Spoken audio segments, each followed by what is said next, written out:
Há um tempo atrás eu li uma obra chamada Vida Depois da Vida, um livro muito interessante, escrito por uma psiquiatra, uma psicóloga, não recordo bem agora, se psiquiatra ou psicóloga norte-americana, e ela fez uma pesquisa com os seus pacientes, levando-os até o momento da reencarnação deles, até o momento em que eles reencarnavam.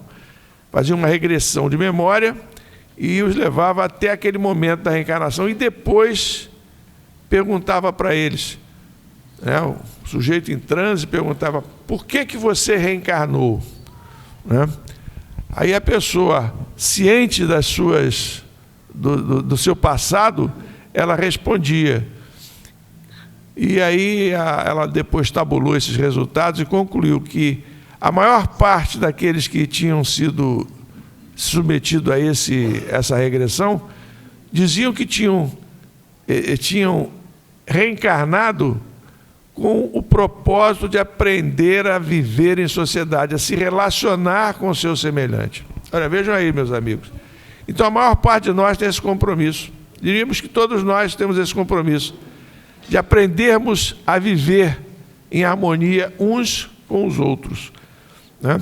Então a gente não pode deixar de servir, porque é através do próximo, através do auxílio que a gente puder prestar ao nosso semelhante, é que nós estaremos dando o grande passo para nos transformarmos como espíritos. E aí Emmanuel continua: nem percas vida e tempo fitando os próprios males. E às vezes a gente fica parado, deixa de fazer, porque a gente fica voltado para nós mesmos. Ah, não tem condições porque eu estou sofrendo.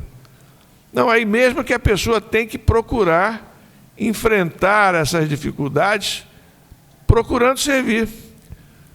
Hoje mesmo estávamos comentando sobre uma situação que é presenciada pelo Gilberto, estávamos falando eu e Gilberto, sobre a questão de uma senhora que procurou o Chico obsidiada, estava sofrendo uma grave influência, e ela dizia para o Chico: mas Chico, eu trabalho na casa, eu faço muita coisa, sou uma pessoa dedicada, o que eu tenho que fazer para me livrar dessas interferências que eu estou tendo? E o Chico dizia para ela: trabalha mais, minha filha, né? Trabalha mais, né? O Chico com aquele jeitinho dele. E aí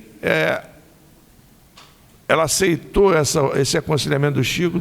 Depois de alguns meses, 2 meses depois, ela estava novamente equilibrada, integrada a todos os trabalhos da casa. Então é isso, a gente não pode ficar olhando para o nosso problema, né, e alegando que o nosso problema nos impede de trabalhar. E depois o Emmanuel continua: é o bem que distribuas, esquece-te e confia. Serviço é cura e paz. Cada rosa no barro é uma explosão de luz. Quando te faltes força, Deus te sustentará. Então a mensagem claramente nos conclama ao trabalho, e é o que a gente espera que todos nós façamos, né, para aproveitarmos bem a encarnação. É claro, como ela hoje vai falar sobre o trabalho, a gente não combinou nada, mas a lição é sobre o limite do trabalho, sobre o repouso, né? Ela vai poder alongar esse tema para todos nós. Bem, então essa mensagem inicial, vamos passar então ao Livro dos Espíritos. A questão de hoje é a questão 530, é uma questão da parte 2ª do Livro dos Espíritos, que é a que trata do mundo espiritual, né? Intervenção dos espíritos no mundo corpóreo. A questão 530 é essa aqui: os espíritos levianos ou zombeteiros não podem criar pequenos embaraços à realização dos nossos projetos e atrapalhar as nossas previsões? Numa palavra, serão eles os autores das chamadas pequenas misérias da vida humana? Quer dizer, os espíritos levianos ou zombeteiros, eles podem atrapalhar a nossa conduta aqui como espíritos encarnados, nós que estamos encarnados? E a resposta dos espíritos, então: eles se comprazem em vos causar tais aborrecimentos,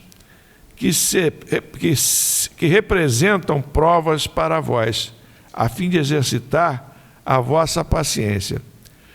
Cansam-se, porém, quando veem que nada conseguem. Entretanto, não seria justo nem acertado responsabilizá-los por todas as decepções que experimentais, e de que sois os principais culpados pela vossa irreflexão. Convence depois de que, se a tua louça se quebra, é mais por descuido teu do que por culpa dos espíritos. Então, esses espíritos zombeteiros e levianos, como ele está falando, certamente eles podem intervir na nossa vida, né? Podem interferir na nossa vida, mas só vão interferir se nós dermos abertura para que eles o façam. Porque se nós estivéssemos fazendo, como a mensagem inicial diz, trabalhando, procurando servir, nos dedicando ao bem, eles não vão conseguir sintonia conosco e certamente não vão conseguir nos afetar. Por isso que diz aqui, os Espíritos dizem, né, que quando a louça se quebra, é mais por descuido nosso do que por culpa deles. É porque nós permitimos que eles nos afetassem com os seus pensamentos. O pensamento do Chico, então, está tudo interligado hoje, hein? O poder do pensamento. É o do Chico agora.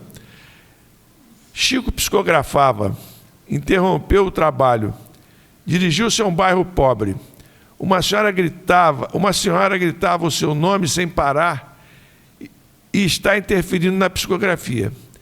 Sem ter o endereço, os espíritos orientaram. Deu passe na senhora, que acalmou-se. A casa ficou toda perfumada. Chico retornou ao trabalho de psicografia. Está nos livros Notáveis Casos de Chico Xavier. Então, o Chico, então, com a sua bondade, né, interrompeu a psicografia que estava fazendo, foi lá, socorreu a senhora que estava precisando de socorro e voltou ao trabalho da psicografia. Então, meus amigos, harmonizados aí por esses pensamentos, né, por essas orientações que nos são dadas pelos nossos amigos espirituais, nossos amigos de sempre, vamos iniciando a nossa reunião da noite de hoje. Rogando o teu amparo, Senhor, para a nossa reunião, especialmente para a nossa Elaine, encarregada de trazer o estudo, que ela possa, Senhor, receber as inspirações que necessita para conduzir o trabalho de acordo com o seu planejamento, de acordo com a preparação que ela certamente fez para trazer a mensagem da noite de hoje. Ampara, Senhor Jesus, a todos nós aqui presentes, encarnados e desencarnados, para que possamos tirar o melhor proveito do que aqui será estudado. De modo que em teu nome, Senhor, em nome de Eurípides Bassanufo, em nome de todos os amigos espirituais, trabalhadores desta casa, em nome de Deus, iniciamos o nosso estudo da noite de hoje. Graças a Deus. Então a Elaine Pereira está conosco mais uma vez. Boa palestra. Obrigada. Tá ligado aqui já? Já, né? Então, boa noite a todos que estão aqui presentes, aqueles que nos acompanham pela internet. Tá, né? Bom, então, como a Frane já adiantou aqui hoje, vamos estudar a parte do Livro dos Espíritos que está na Lei de Trabalho, mas que fala sobre o repouso, necessidade do repouso. Mas eu sempre gosto de puxar um pouquinho, né, para a gente começar entendendo. Por que será que a gente está submetido à lei do trabalho? Será que é porque Adão comeu o fruto proibido, né? E aí Deus falou para ele, vai ter que trabalhar agora, vai viver do suor do teu trabalho. A gente não pode mais acreditar nisso, né? Sobretudo com a doutrina espírita. A gente tem que se submeter à lei de trabalho, porque a lei de trabalho é uma lei natural, uma lei de Deus. Tá ligado aqui já? É uma lei de Deus. E aqui, no próprio capítulo, né, que fala sobre o trabalho, anterior às questões que a gente vai estudar aqui hoje, que a gente só vai estudar da 682 a 685, Kardec pergunta, né, por que precisamos trabalhar. E os espíritos, muito diretamente, eles respondem. Primeiro, porque a natureza ainda do planeta de vocês precisa de recursos materiais. Se a gente estivesse num outro planeta, não precisava de oficina mecânica, né? Porque a gente não ia precisar do nosso meio de transporte como é. Padaria, mercado, a gente não ia precisar também. Mas, como a nossa vida ainda é muito material, demanda muito trabalho para suprir essa materialidade toda que a gente ainda precisa. Essa é uma dos porquês. E o outro, mais importante, é porque através do trabalho, a gente se movimenta e se eleva do ponto de vista intelectual, do conhecimento, do aprendizado. A gente vai se aperfeiçoando, a gente vai progredindo. E a gente sabe, né, que para alcançar o grau mais elevado de espírito puro, nós precisamos elevar tanto o nosso conhecimento quanto a nossa moral. Então, a lei do trabalho, entre outros fundamentos, tem como a gente exercitar, ampliar, alcançar, elevar sempre a nossa capacidade intelectual, de conhecimento, né? Então, esses são os dois fatores básicos, né, de por que estamos submetidos à lei do trabalho, que é uma lei natural, como eu falei, uma lei de Deus. E aí, Jesus, quando reuniu os seus discípulos, e eles estavam ali animados, né, com aquele projeto do reino de Deus que seria construído, que eles não estavam entendendo ainda muito bem o que seria esse reino de Deus, estavam eufóricos até, né? Jesus precisou reunir eles ali e falar assim, ó, vou traçar para vocês mais ou menos o nosso plano de trabalho. E eles ficaram de olhos arregalados quando Jesus, né, antecipou de alguma forma por tudo que eles passariam. Sou eu que estou esbarrando? Que tá dando esse... Sou eu? Estou meio desastrada. E aí, depois que Jesus, né, relatou ali, começou a falar para eles, olha, não vai ser assim como vocês estão pensando. Não teremos glórias e conquistas como vocês estão pensando, não. O trabalho vai ser árduo.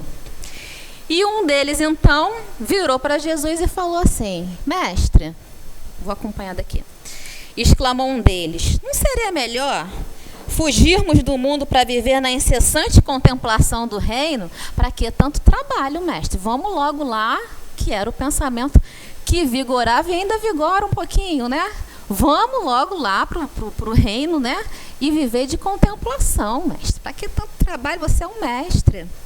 E aí Jesus falou assim para ele, que diríamos do filho que se conservasse em perpétuo repouso junto de seu pai, que trabalha sem cessar no labor da grande família? Respondeu Jesus.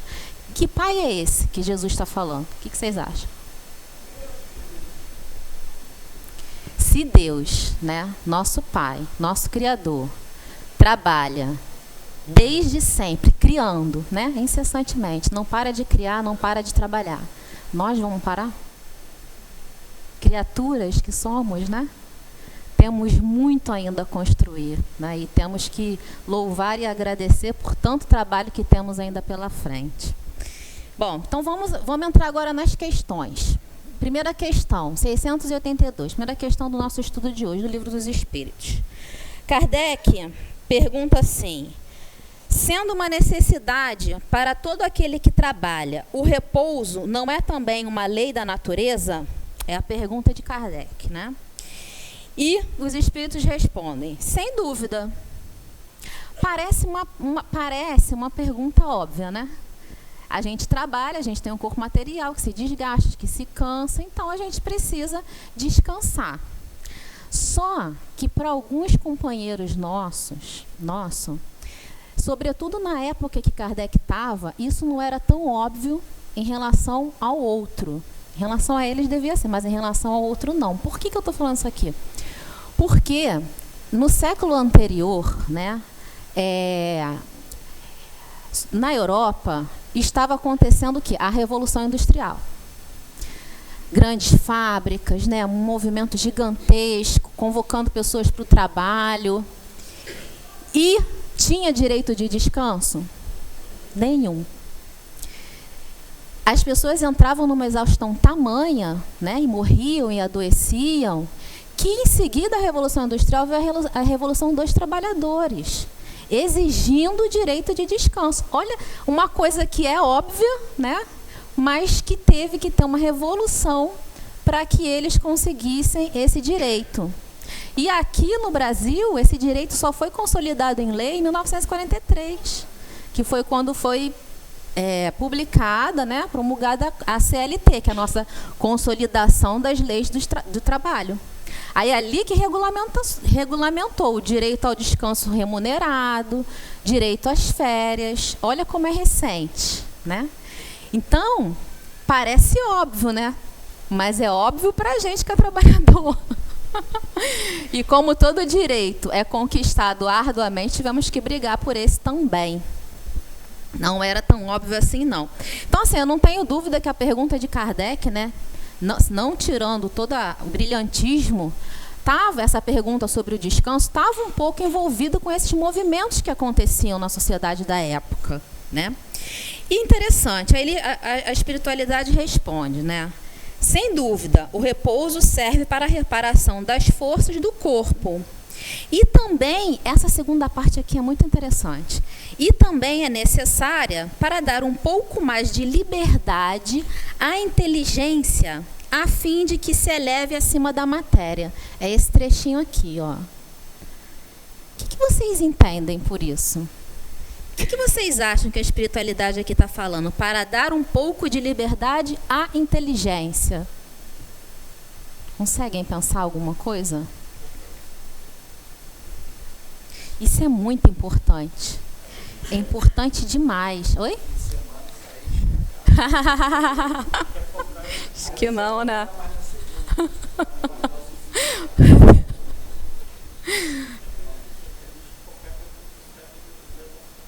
Muito bom, muito bom. Exatamente isso. Para a gente entender melhor isso, eu sempre gosto assim, quando a gente faz o estudo do Livro dos Espíritos, a gente pode e deve, e é bom, trazer outras obras subsidiárias, sobretudo a psicografia de Chico, né, que é segura, para a gente poder ampliar e aclarar um pouco mais o que Kardec trouxe para a gente, né? E aí eu trouxe aqui, ó, Fonte Viva. Eu trouxe um trechinho, tá? Emmanuel fala assim para a gente, na página que se intitula Refugia-te em Paz. Emmanuel comentando o Evangelho de Marcos, Evangelho capítulo 6, versículo 31, onde está escrito assim: havia muitos que iam e vinham e não tinham tempo para comer. Que versículo é esse do Evangelho de Marcos? É uma passagem que está inserida naquela passagem que a gente conhece da multiplicação do peixe e dos pães. Porque grande multidão, a gente sabe, seguia Jesus, né? E para suprir as necessidades dessa multidão, os discípulos não paravam. Era o tempo inteiro ali trabalhando. Acho que sou eu que estou fazendo esse barulho. Era o tempo inteiro ali trabalhando, recebendo, né? Porque era uma multidão. Nem todos conseguiam chegar até Jesus, mas sabiam que aqueles ali eram próximos de Jesus. Então, eles chegavam neles, que era mais fácil, né? E eram muito requisitados. E nesse dia que Jesus teve, né, que multiplicar os pães e os peixes para poder alimentar todo mundo, porque eles já estavam há muitos dias ali, imagina o trabalho que eles não tiveram. E aí Jesus vira para eles e fala assim: calma, respira, senta aqui. Para um pouquinho, repousa. É esse versículo. Mas olha o que Emmanuel comenta, né, sobre esse versículo que fala sobre a pausa para descansar o corpo físico, mas, sobretudo, para elevar os pensamentos, como o nosso amigo falou ali, ó. O convite do mestre para que os discípulos procurem lugar à parte, separado da multidão, a fim de repousarem a mente e o coração na prece, é cada vez mais oportuno. Oportuno, isso aqui, Emmanuel escreveu isso aqui, ditou para o Chico isso aqui em 1956. Já era oportuno na época, hoje é menos oportuno? Não, né, Joseli? Muito mais, né? Cada vez mais. Descansar a mente, né? Coisa que a gente não tem o hábito de fazer. Estava comentando aqui com o seu Afrânio. A gente passou a ter trabalho em home office e a trabalhar pelo WhatsApp. A gente perdeu o limite do fim do horário de trabalho, né? Final de semana o chefe lembra que faltou falar alguma coisa, ele vai falar pelo WhatsApp, para não esquecer. Ainda fala assim: só para não esquecer. Para não esquecer, eu já estou te lembrando. Opa! Para não esquecer, eu já estou te lembrando. E aí a tua cabeça, que devia estar descansando das tarefas, está ali, voltando. Aí você lembra, automática. Você está falando de quê? Ele está falando disso. Pronto. Já perdeu o descanso mental do trabalho. O afastamento necessário do trabalho já era. Então, a gente precisa, isso é importante, a mensagem, né, quando a gente estuda o Livro dos Espíritos, as obras de Kardec, a gente precisa usar da razão e aprimorar, né, ou trazer na medida do necessário para os dias atuais. E vai se encaixar. Podem ter certeza que vai se encaixar. Se a gente usar a razão, né, vai se encaixar. E é isso. Mas vamos prosseguir aqui, ó. Todas as estradas terrestres estão cheias dos que vão e vêm atormentados pelos interesses imediatistas.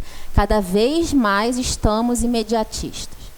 Queremos resolver 1 milhão de coisas ao mesmo tempo e para ontem, né? Isso também cansa a nossa mente.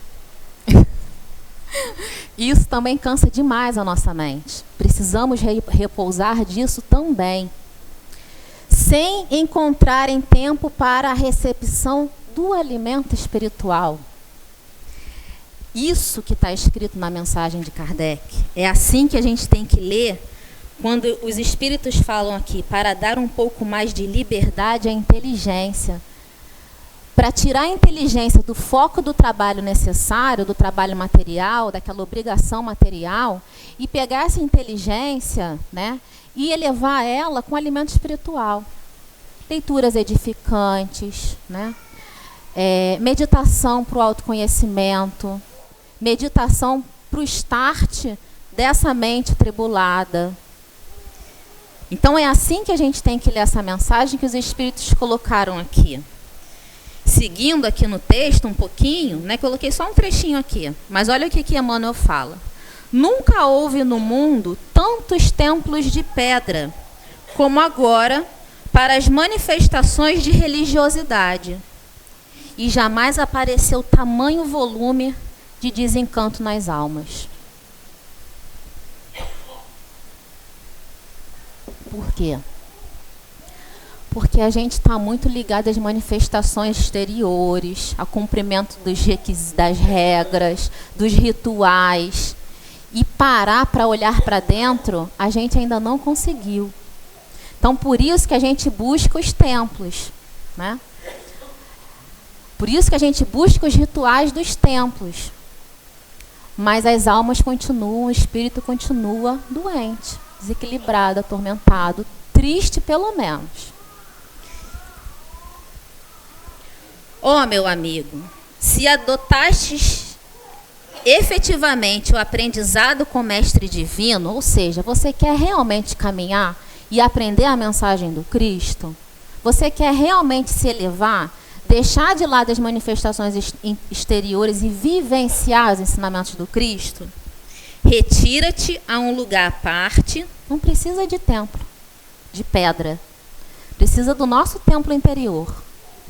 Retira-te a um lugar à parte e cultiva os interesses da tua alma. Quais são os interesses da tua alma? Por vezes a gente nem sabe, a gente nem repara. A gente passa pelos mesmos padrões de provas e não consegue ultrapassá-los. Por quê? Porque a gente não para perceber.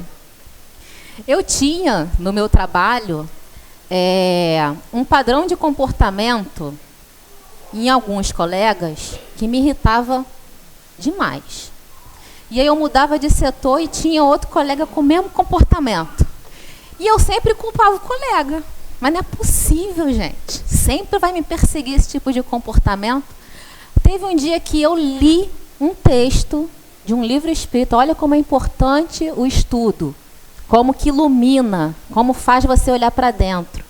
E o texto falava assim: quando o comportamento do outro te incomoda, você tem que olhar para dentro e saber por que aquilo te incomoda.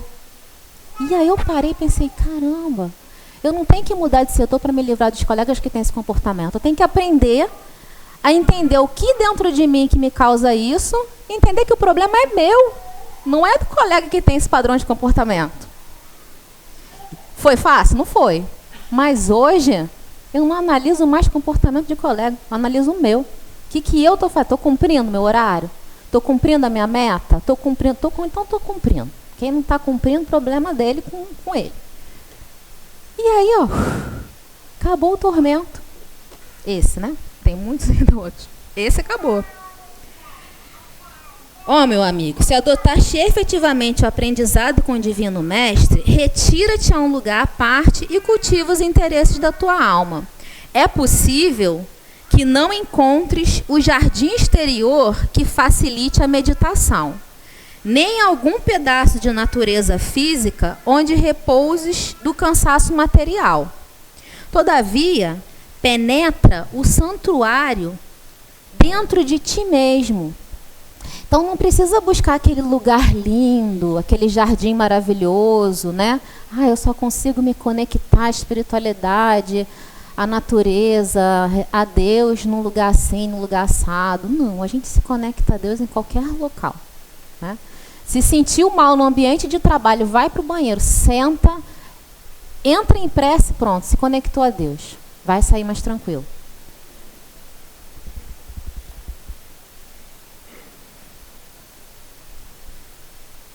Então, eu tirei só esse trechinho, mas vale a pena ir lá no texto. Esse texto é belíssimo, lindíssimo, muitas reflexões para a gente pensar sobre essa questão do descanso, da parada, de olhar para dentro, que Emmanuel traz para a gente. E ele fala sobre a necessidade da meditação. Meditação, eu aprendi que é uma ferramenta gigantesca para várias questões, né? Mas principalmente para você olhar, conseguir esse parar, porque às vezes a gente, vou descansar, deita na cama, não descansa a mente, vem um monte de coisa, né? Às vezes até isso acontece comigo.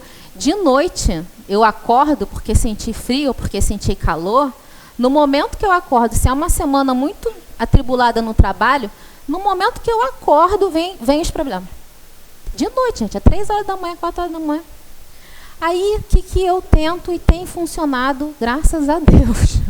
A meditação, a respiração, exercitar, colocar em prática, limpar a mente, descansar a mente, dar esse descanso. O corpo já está repousando, né, que você está dormindo, mas a mente não necessariamente. Então, aprender a descansar. Tem gente que fala assim, eu não consigo meditar. Não consigo. A gente nunca deveria falar eu não consigo.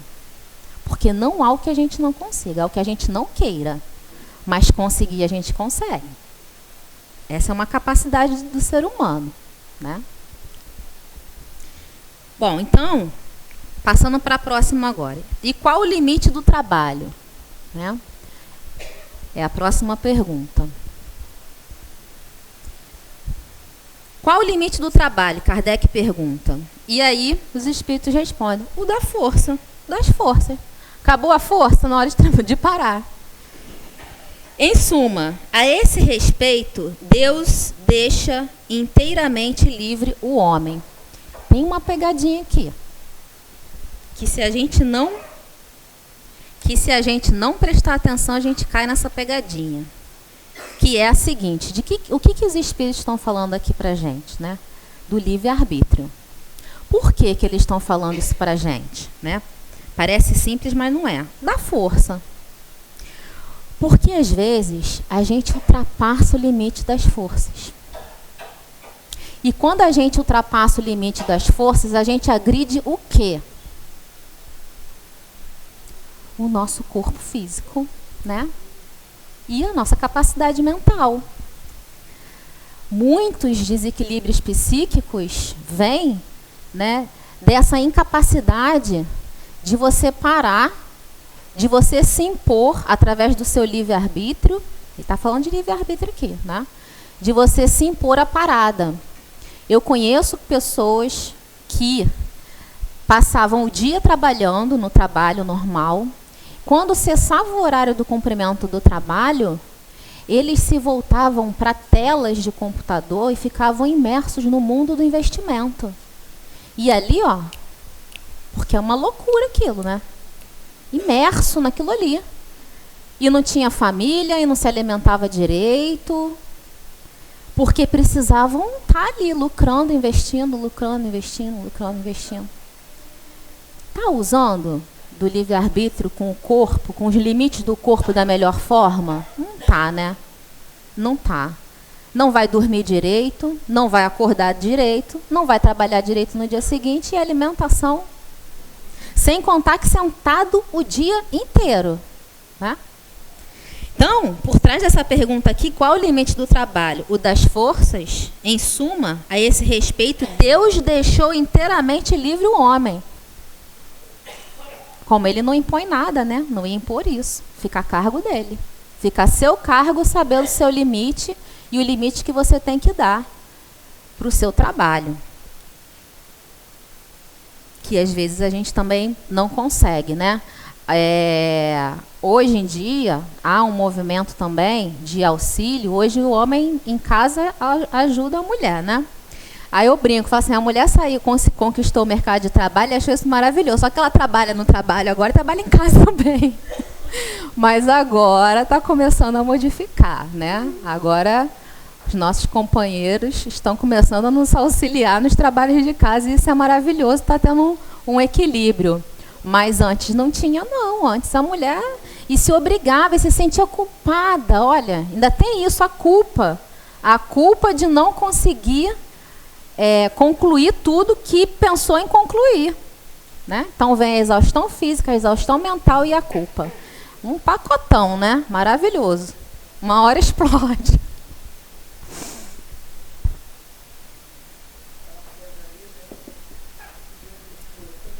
Pois é. Eu adoro trabalhar com imagem, né? Por isso que eu gosto de trabalhar com slide, porque facilita acompanhar a leitura. E as imagens também, né? As imagens... Exatamente. Sem limite para o trabalho. Fica o tempo inteiro ali, ó, virado. E as empresas hoje, cada dia mais, exigem mais e mais e mais empenho, né? O tal do empenho. As metas, né? Minha filha às vezes fala assim, ganhei um desafio. Eles transformam, eles dão umas palavras bonitas, né? Ganhei um desafio. Que desafio é esse? O desafio é pegar todo o trabalho da colega do lado que entrou de férias. Esse é o desafio. Ganhei um desafio, mãe, essa semana. Oh, minha filha, que bom. Aí roda à noite, né? E vai à exaustão. Tem situações que é difícil, né? Porque como você vai falar para o chefe, parou, acabou, meu filho. É difícil, né? Aí a gente vai para a pergunta 684. O que pergunta Kardec na questão 684? Tem a ver com isso que eu falei. Que se deve pensar dos que abusam da sua autoridade, impondo a seus inferiores excessivo trabalho? Importante também, né? Pensar sobre isso. Aí os espíritos respondem assim, ó. Isso é uma das piores... Olha como os espíritos respondem. Isso é uma das piores ações. Você sobrecarregar o seu irmão no trabalho. Todo aquele que tem o poder de mandar é responsável pelo excesso de trabalho que imponha a seus inferiores. Porquanto assim fazendo, transgride a lei de Deus. Que lei? Que você leva à exaustão o seu subordinado, o seu irmão, mas que na condição do seu subordinado, você impõe tanto trabalho que às vezes você adoece, às vezes você mata, na época da escravidão, né? A lei de amor, de caridade, né? Podemos citar algumas leis que são transgredidas com esse comportamento. E eu coloquei essa imagem aqui também, não foi por acaso, né? Por quê? Aqui, ó, coração do mundo, pátria do evangelho. Essa colocação, essa pergunta de Kardec, né, e essa colocação aqui dos espíritos, todo aquele que tem o poder de mandar é responsável pelo excesso de trabalho que imponha. A gente pode colocar qualquer poder de mando, né? É o dono da fazenda, é o dono da empresa, né? É aquela família que tem uma ajudante, a dona de casa, exatamente. Uma família que tem uma ajudante, a dona de casa, né? Então, vários comportamentos. Você tem poder de mando sobre alguém, qualquer que seja ele, você impõe excessivo trabalho, você está aqui dentro do que a espiritualidade está falando. Mas eu trouxe um exemplo, que está aqui, ó, Brasil, coração do mundo, pátria do evangelho. No capítulo, que é uma como é que eu vou dizer? Uma carga expiatória grande que a gente conquistou, que fala sobre os escravos. Quem já conhece o livro, né? Ismael, preocupado com o caminho que estava tomando a colonização da terra de Santa Cruz, pede uma audiência com Jesus. Tamanho era o desespero dele, né? Para ele estava dando tudo errado, ele estava ali fracassando na sua missão. E, sobretudo, essa questão da escravidão. Olha o que ele fala, ó. ele fala e chora, né? Pela narrativa aqui de Humberto de Campos, que foi o espírito que ditou o livro para o Chico, ele fala com Jesus chorando. Os donatários eram aqueles que receberam as capitanias, né?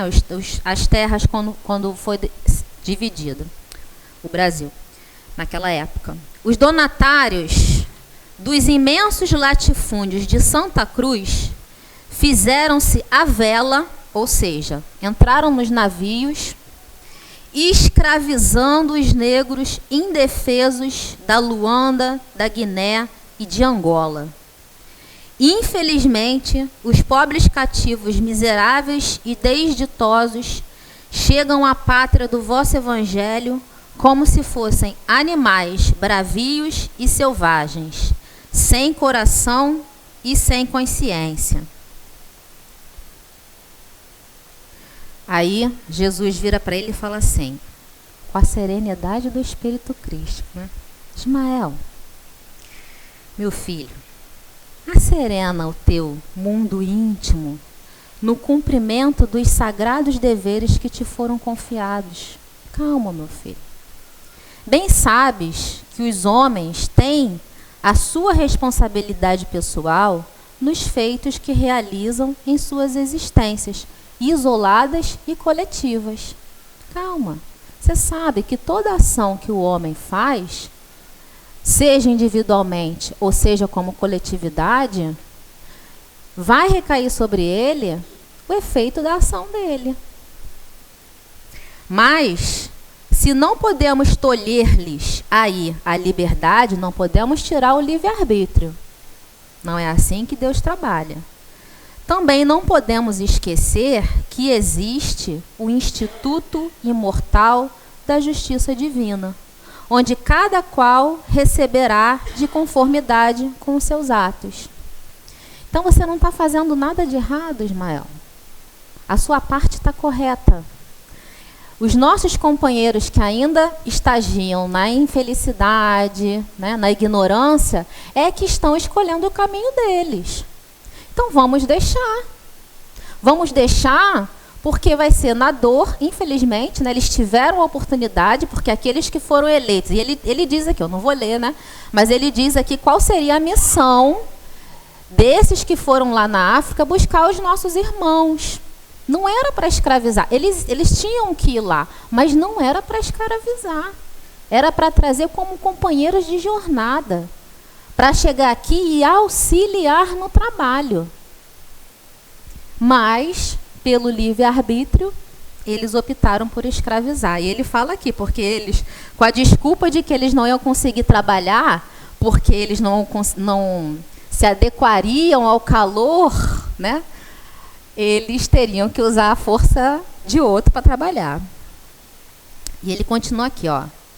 Eles terão a liberdade de humilhar os seus irmãos em face da grande lei do arbítrio independente, embora limitado, instituído por Deus para reger a vida de todas as criaturas, dentro dos sagrados imperativos da responsabilidade individual.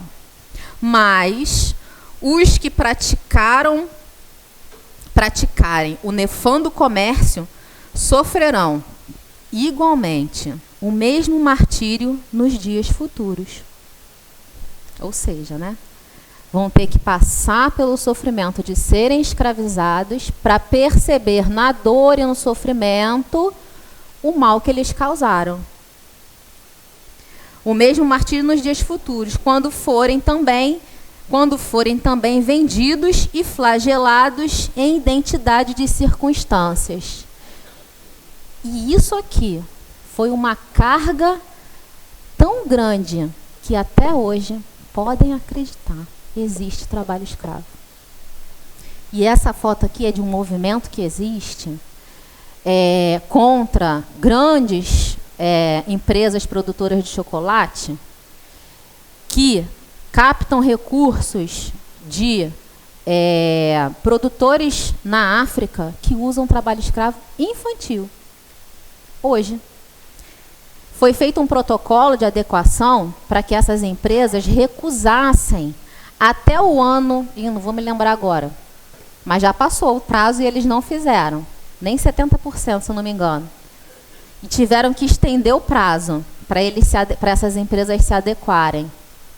Nesse sentido, de não aceitar, de buscar saber como é o trabalho daquele produtor de cacau, né? Para poder, você tem trabalho escravo, então não compro de você. Ah, você não tem? Vou aí verificar. Não, não tem. Então tudo bem, compro de você. Mas nem todos ainda conseguiram isso. Porque a demanda é grande, né? E eles precisam ter, olha o interesse econômico aí, né?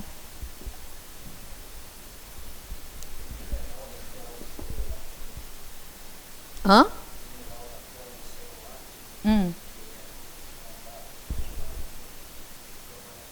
Também é? Tem tantos outros, né? Tem as fábricas, carvoaria. Aqui no Brasil nós temos, né? De vez em quando aparece aí na televisão, né? Fazendas com trabalho escravo. Da fuligem, né? Que entra no pulmão. E criança também, né? Olha o ciclo, né? Porque esses, né? A gente não pode endurecer o nosso coração com esse pensamento, né? A gente tem que ter compaixão, empatia, lutar para que esses nossos irmãos consigam ser libertos, né? Tenham seus direitos, saúde, criança, sobretudo. Mas tem uma frase que diz assim, ó, há muitas injustiças, mas nem é injustiçado, porque não quebrou o ciclo. Não aprendeu ainda a amar. Porque o que quebra um ciclo grande, né, de expiação? Em famílias, por exemplo, né, ciclo de séculos e séculos e séculos de expiação. Um nasceu, matou o outro, aí o outro nasceu, inconscientemente lembrou, matou. Meus colegas do trabalho até brincavam comigo, né? Eu sofria muito bullying no trabalho. Falavam assim, Elaine, esse negócio de voltar e pagar o que fez, então matou, vai morrer, matou, vai morrer, matou, vai morrer. Então não vai ter fim nunca, né? Eu falei assim, você está esquecendo do amor. Mas como assim o amor? No momento que você aprender a amar, perdoar, acabou. Encerrou o ciclo. Você não vai mais querer matar. E aí encerrou, ali. Você vai resgatar? Vai. Mas você não vai mais matar. Então, quando esses irmãos aprenderem, né? A amar, a entender que aquele ali que ele está escravizando é um filho de Deus como ele, vai quebrar esse ciclo, vai encerrar esse ciclo. E a gente está caminhando, né? Estamos entrando já, caminhando para elevar o nosso grau do planetinha. E se chegar lá e não conseguir? Chegou no limite, ó, acabou. Olha, aquilo não dá mais para você. Se você chegou no limite, não aprendeu, então a gente vai ter que transferir você para outra sala de aula. Assim foram com os nossos irmãozinhos que vieram, né? De outro planetinha no sistema de Capela. Não aprenderam, tiveram todas as oportunidades, como estava aqui na mensagem que o Sr. Afrânio leu aqui, ó. Cadê? Do tempo. Nem percas vida e tempo, né, Sr. Afrânio? Perderam tempo.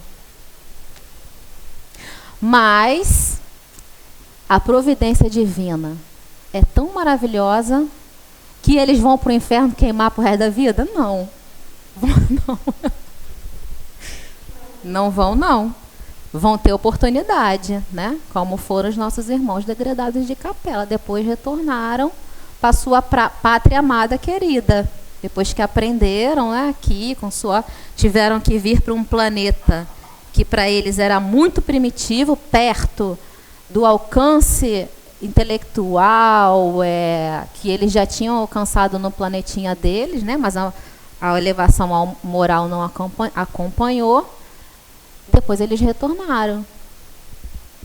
E assim vai ser com esses nossos irmãozinhos que ainda estão aqui no nosso planeta até hoje, gente. É incrível, né? Pensa, desde a escravidão do Egito até hoje, renovando o ciclo, renovando o ciclo. É muita persistência, né? Renovando o ciclo. Vamos orar para quem escraviza e para quem é escravizado. E é a última pergunta? Acho que é. A última pergunta. Tem o homem o direito de repousar na velhice? Eu adoro essa fotinha desse casal. Adoro. Meta de vida. Não tem aquilo no Instagram? Meta de vida. Meta de vida. Hã? Tem o homem o direito de repousar na velhice? Aqui pra gente cada vez menos, né? Eu não sei nem se nessa vida eu vou conseguir ter a benção que o seu Afrânio já teve, né, Sofrânio, de aposentar. Eu não sei se eu vou ter, não. Mas cada um com seu merecimento, né? Merecimento, livre-arbítrio.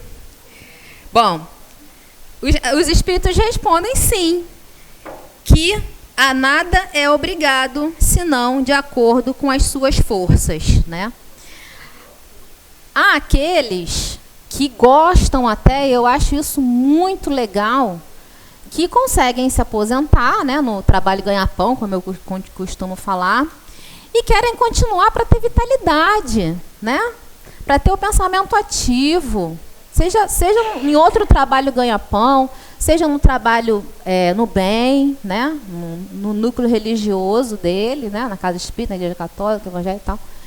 Eu acho isso muito legal, né? E tem que ser assim, a gente tem que se manter produtivo, porque trabalho, aqui no livro dos Espíritos, aqui nessa parte do trabalho, os Espíritos falam, trabalho não é só o trabalho físico.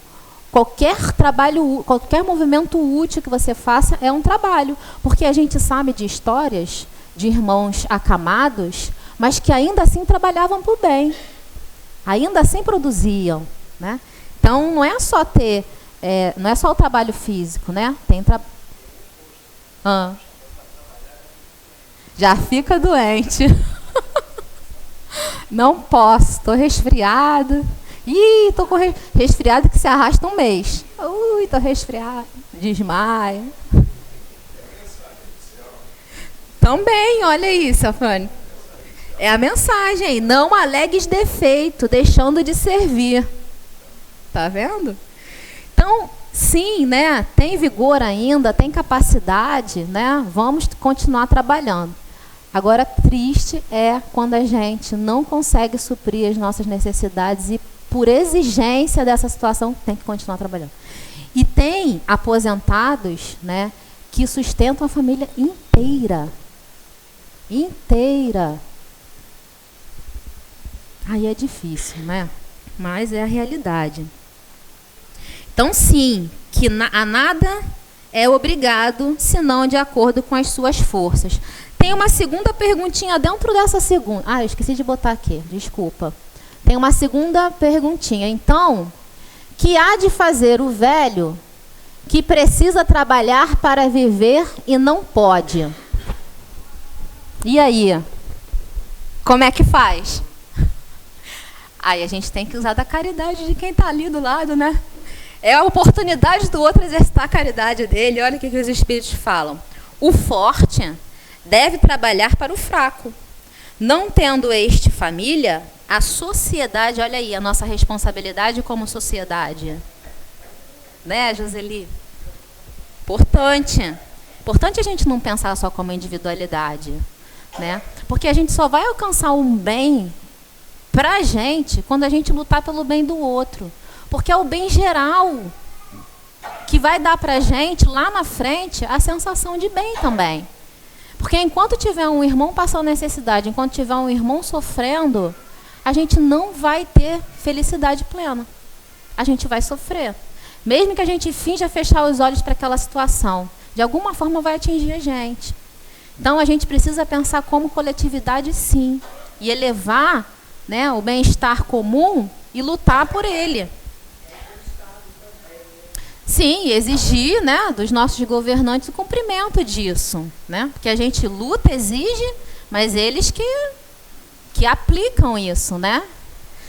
Tem um estudo que mostra, estava até falando isso num estudo essa semana, que Jesus inaugurou, né, com os discípulos, com as casas do caminho, inaugurou os serviços de assistência à sociedade. Não existia essa ideia de você acolher e assistir o outro nas necessidades, né? Aqueles que não tinham família eram largados.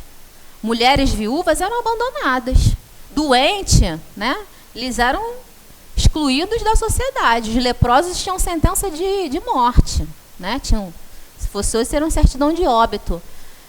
Não existia isso de acolher. Quem inaugurou esse pensamento foi o nosso mestre querido, através dos discípulos, fundando as Casas do Caminho. E hoje, olha que interessante, eu não sei os dados corretos nos dias de hoje, porque eu já li isso há um tempinho, mas quando eu estudei, 70% a 80% do movimento social, esse movimento de acolhimento, aí você pode envolver um monte de coisa. Cesta básica, atendimento à criança deficiente, tudo. É feito pelos núcleos religiosos. Os núcleos religiosos que fazem com amor, com dedicação, não faz por obrigação, porque está lá na Constituição que tem que prestar o auxílio. Não, eles fazem com amor. Os núcleos religiosos. Tem ou não tem impregnado dentro desses espíritos o que Jesus ensinou lá atrás? Tem, né? Tem. Trabalho lindíssimo que os nossos irmãos protestantes fazem com dependentes químicos. Muito, muito. É que a gente não vê, a gente não treina o nosso olhar para olhar isso. A gente só treina o nosso olhar para o noticiário ruim. Mas tem tanta coisa bonita sendo feita. Muito. Bom, o forte deve trabalhar para o fraco. Não tendo este família, a sociedade deve fazer às vezes desta. É a lei de caridade. Olha aí. É a lei de caridade. Então, quando a gente faz isso, quando a gente não precisa mais, a gente luta pelo outro, é uma expressão da lei de caridade. Quando a gente acolhe, né, um irmão sem família, ou da nossa família mesmo, é uma expressão da lei de caridade, é um movimento que você está fazendo, né, de acolhimento, de auxílio, de amparo. Então, sim, é uma obrigação que nós temos. E, para encerrar, voltando lá na fala inicial, daquele texto que eu trouxe, de Emmanuel, que está lá no Fonte Viva, Refugia-te em paz, o trecho que Emmanuel destacou aqui é que havia muitos que iam e vinham e não tinham tempo para comer. E aí o que Jesus falou para eles? Vinde a vós mesmo para um lugar ermo, em particular, e descansai um pouco. Então é isso que a gente precisa, pensar sobre o descanso, sobre a elevação, usar esse tempo de descanso de forma produtiva para acalmar o nosso campo mental, para acalmar as nossas ansiedades, elevar os nossos pensamentos para a espiritualidade, para Deus, entrar em conexão com a espiritualidade, leitura edificante, meditação, prece. Não consegue meditar? Faz uma prece é uma meditação. Então é isso que a gente precisa, a gente está precisando muito, a nossa sociedade, a gente está precisando muito parar e descansar. Bom, encerrei. Que Jesus ampare, nos ilumine a cada um de nós nesse dia de hoje, que a gente possa voltar para casa em paz. Obrigada.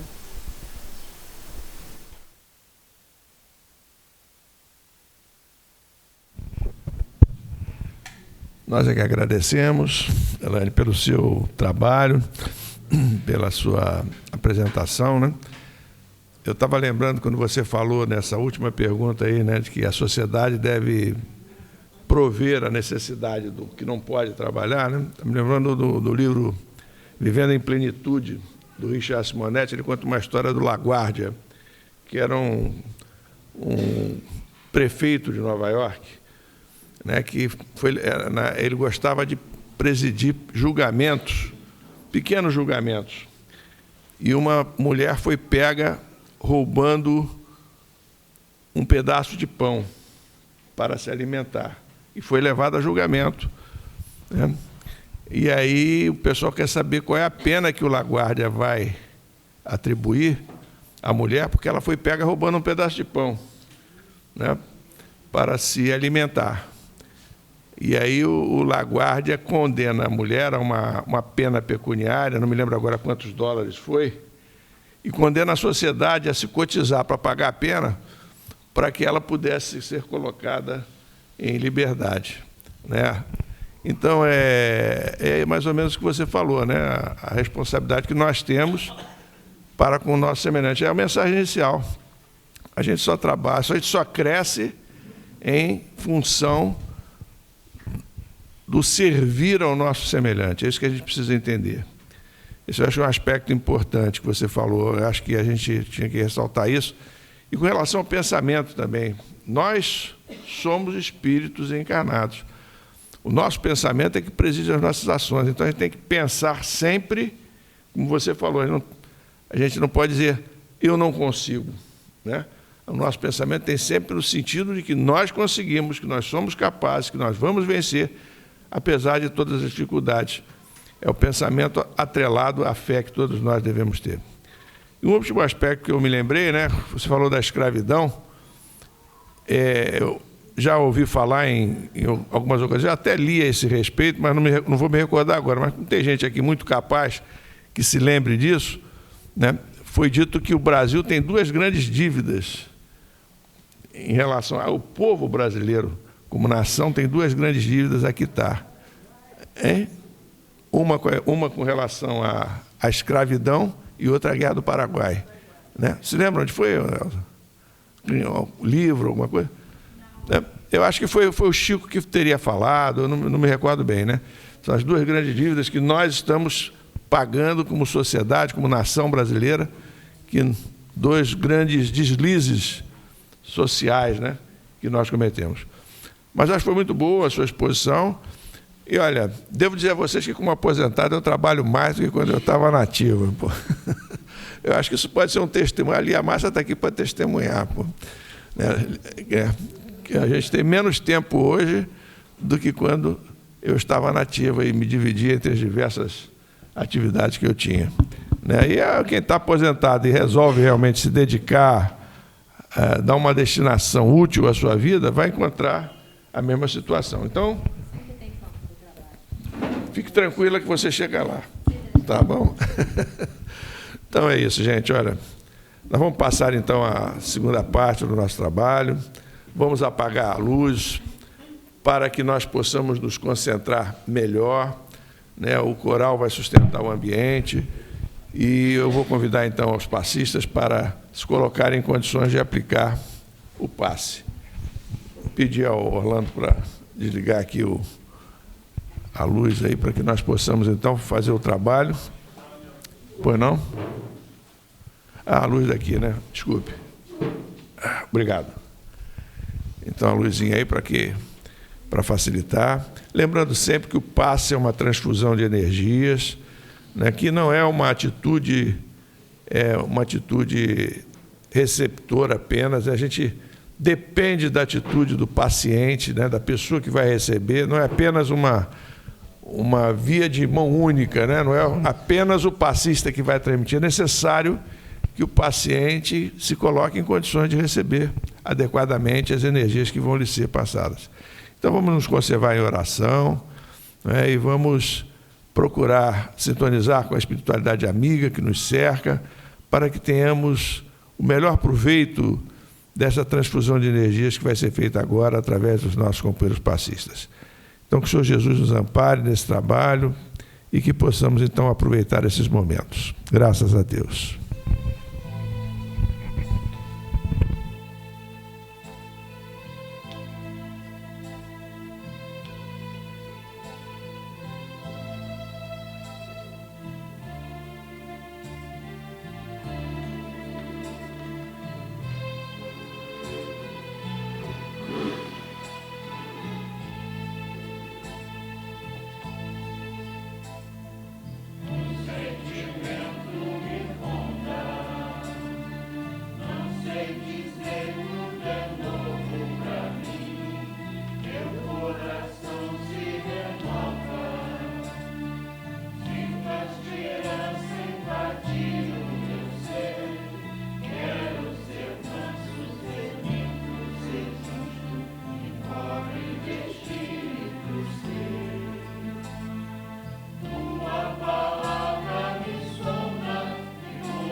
Esperança no amanhã que vem.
Chegamos então ao momento final da nossa reunião. Vamos orar mais uma vez, agradecendo ao Senhor Jesus por esta oportunidade de nos reunirmos, de permutarmos energias e de aprendermos um pouco mais acerca da nossa doutrina espírita. Permita, Senhor Jesus, que as lições que aqui foram trazidas na noite de hoje possam repercutir em nós, ajudando-nos a transformá-las em prática das nossas vidas. Então, Senhor Jesus, gratos, estamos em Teu nome, em nome do professor Eurípides, em nome de Deus, encerrando a nossa reunião da noite de hoje, que estará definitivamente encerrada após os pequenos avisos que temos que fazer. Graças a Deus.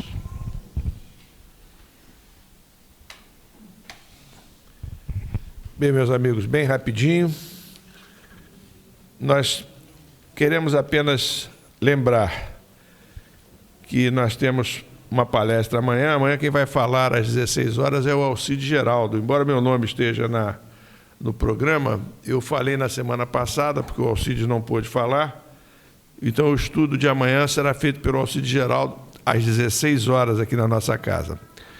E lembrar que as inscrições para o curso, para o mini-curso de Esperanto, continuam abertas. Esse mini-curso vai começar agora no dia 1º de agosto, segunda-feira, se conseguirmos o número mínimo de 5 alunos. Por enquanto só temos 4. Então precisamos de mais inscrições para nós começarmos o mini-curso que vai ser ministrado pela Denise. Então, são 18 aulas apenas, vai ser muito interessante. O Esperanto é a língua internacional, a língua criada pelo nosso querido Zamenhof, e, portanto, é falada no mundo todo. Quem conhece a língua, quem conhece o Esperanto, se comunica com facilidade com todas as nacionalidades.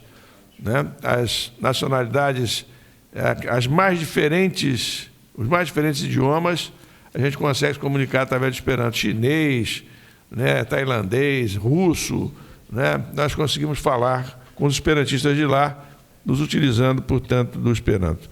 Fica aí o convite para estudarmos um pouco mais.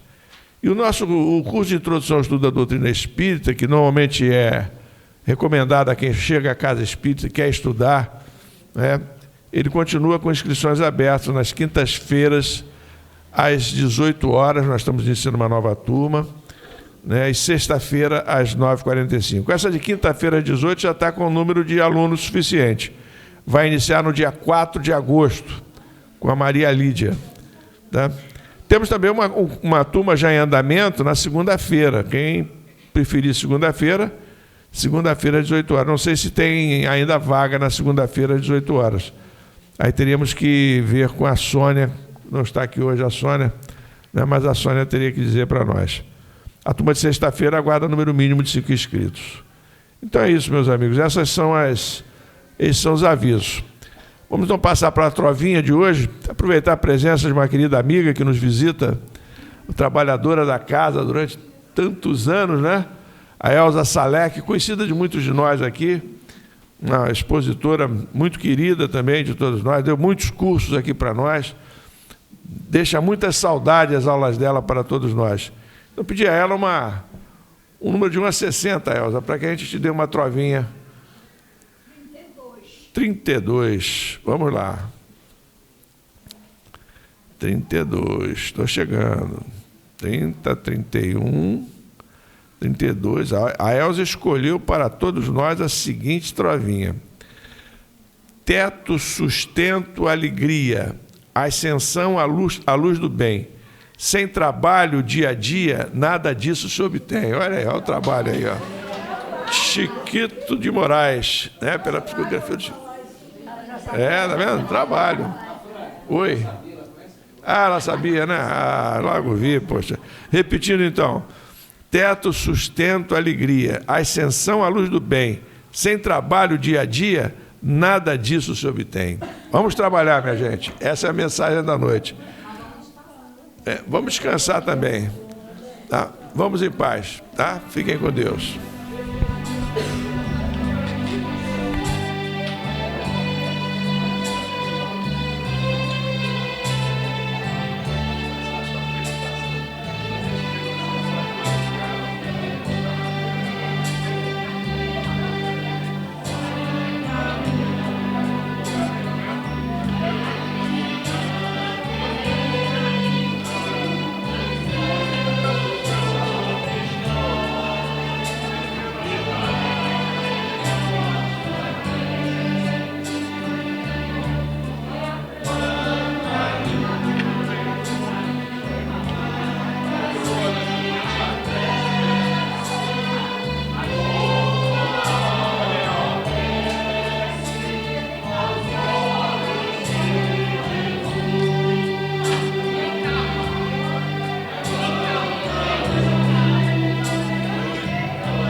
em paz.